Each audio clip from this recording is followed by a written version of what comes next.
حضرت علی رضی اللہ تعالی عنہ کے دور خلافت کے اندر تراویح نماز 20 رکعت ادا کی جاتی تھی۔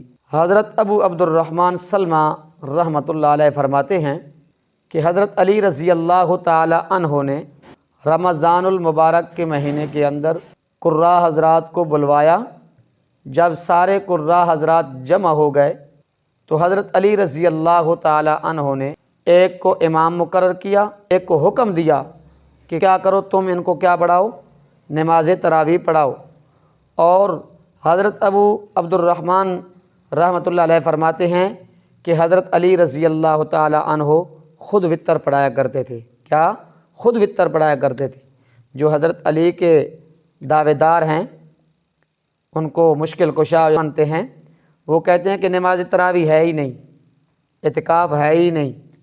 حضرت علی رضی اللہ تعالیٰ عنہ کے دور خلافت کے اندر کیا 20 رکعت نماز تراویح پڑھی جاتی تھی، اور وتر کیا پڑھاتے تھے؟ خود پڑھاتے تھے۔